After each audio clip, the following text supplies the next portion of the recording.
చెరువు మధ్యలో పోతే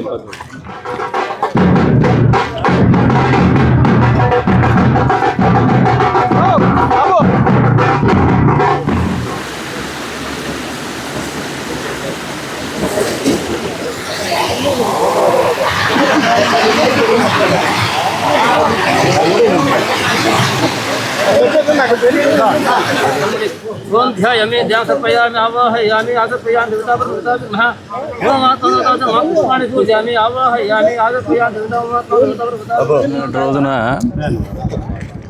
జగన్మోహన్ రెడ్డి చంద్రబాబు నాయుడు గారు రాయలసీమకు నష్టం కలుగజేసినాడని మాట్లాడుతున్నాడు. ఈ రోజున ఎడారి ప్రాంతం అవుతున్నటువంటి ఈ ప్రాంతాన్ని, అనంతపురం జిల్లాని సస్యశ్యామలంగా మారుస్తున్నటువంటి ఘనత చంద్రబాబు నాయుడు గారికి దక్కుతుంది. తెలుగుదేశం పార్టీకి, నందమూరి తారక రామారావు గారికి దక్కుతుందని గర్వంగా చెప్తాను. ఈ మాట ఎందుకు చెప్తున్నానంటే, ఈ మండలంలో, ఎన్పికుంట మండలంలో వంకమద్ది చెరువు అనేది అతిపెద్ద చెరువు. ఇది 300 పైచీలకు 360 ఎకరాల ఆయకట్టు ఉన్నటువంటి చెరువు ఇది. దీంతోపాటు ఇంకా చాలా చెరువుల్ని కృష్ణానదీ జలాలతో నింపేటువంటి కార్యక్రమం జరుగుతూ ఉంది గత కొన్ని మాసాలుగా. మరి మీ ప్రభుత్వం హయాంలో మీ రాయలసీమ పట్ల మీకు అంత ప్రేమ ఉండుంటే 5 సంవత్సరాల మీ పరిపాలనలో ఎప్పుడైనా ఈ చెరువులకి ఒక చుక్క నీళ్ళు ఇచ్చినటువంటి పాపాన మీరు పోయినారా? మేము కొత్తగా ఖర్చు చేసింది ఏం లేదు. దీనికి లైనింగ్ చేస్తున్నాం, నీళ్ళని ఇస్తున్నాం. లైనింగ్ చేసి కుప్పం వరకు నీళ్ళు పోవాలనేది మా కృతనిశ్చయం, టెయిల్ పాయింట్ అది.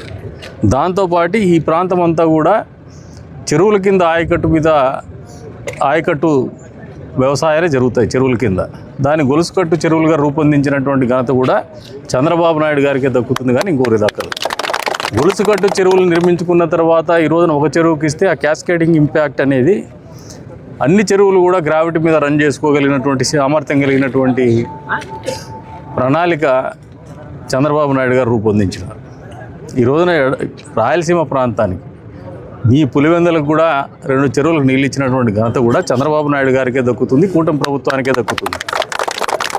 కానీ మీ చెరువులకు నీళ్ళు ఇచ్చిండేది కూడా మర్చిపోయేసి జగన్మోహన్ రెడ్డి గారు మీరు రాయలసీమ ప్రాంతాన్ని ఎడారిగా మారుస్తున్నారని చెప్పేసి, రాయలసీమ ప్రాంతానికి నష్టం చేస్తున్నారు నీళ్ళ విషయంలో అని చెప్పేసి మాట్లాడుతున్నారు.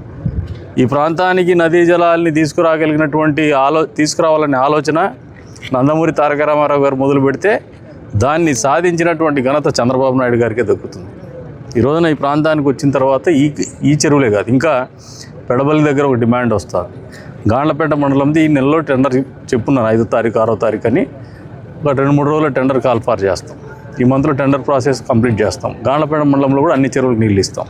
అంతేకాకుండా ఇక్కడ పెడబల్లి గ్రామంలో ఉన్నటువంటి చెరువులకి, మిగతా చెరువులు ఏవైనా ఉన్నా కూడా ఈ నియోజకవర్గంలో అన్ని చెరువులకు కూడా నదీ జలాలు అందించేటువంటి ప్రణాళికతోనే ముందుకు పోతున్నాం. ఒక్క చెరువుకు కూడా నీళ్ళు లేకుండా ఎండగట్టం. ఎండాకాలం కూడా చెరువులు నింపుతున్నామంటే చంద్రబాబు నాయుడు గారి చొరవ వల్ల, చంద్రబాబు నాయుడు గారికి ఈ ప్రాంతం పట్ల ఉన్నటువంటి ప్రేమ కావచ్చు, అభిమానం కావచ్చు. రాయలసీమ ప్రాంతాన్ని సస్యశ్యామలం చేయాలా, పండ్ల తోటలు విరివిగా పెంచేటువంటి ప్రాంతంగా ఉంది ఇది. అంతేకాకుండా ఇండస్ట్రియల్ కారిడార్స్ కూడా పెద్ద ఎత్తున రూపుదిద్దుకుంటున్నటువంటి వాడగా రాయలసీమ ప్రాంతం కూడా రూపాంతరం చెందుతున్నాయి. ఇవన్నీ కూడా చంద్రబాబు నాయుడు గారి దూరదృష్టితో జరుగుతున్నదే. జగన్మోహన్ రెడ్డి వాటా ఏమీ లేదు దీంట్లో. జగన్మోహన్ రెడ్డి కష్టం ఏమీ లేదు. జగన్మోహన్ రెడ్డి కనీస ఆలోచన కూడా లేదు. కనీసం దీని గురించి ప్రస్తావించేటువంటి నైతిక హక్కు కూడా జగన్మోహన్ రెడ్డి గారికి లేదని చెప్పే సందర్భంగా తెలియజేస్తున్నాం. ఈ రాయలసీమ ప్రాంతానికి కియా వచ్చినా, చిత్తూరులో హీరో మోటార్స్ వచ్చినా, లేదంటే ఇతరత్ర కంపెనీలు వచ్చినా కూడా 100కు 100% సెల్కాన్ కంపెనీలు వచ్చిన తిరుపతిలో, 100కు 100% ఓరవకల్లో డ్రోన్ సిటీ వచ్చినా, ఇవన్నీ కూడా చంద్రబాబు నాయుడు గారి దురదృష్టితోనే కానీ జగన్మోహన్ రెడ్డి చేసింది ఏమీ లేదు. దోచుకున్నారు.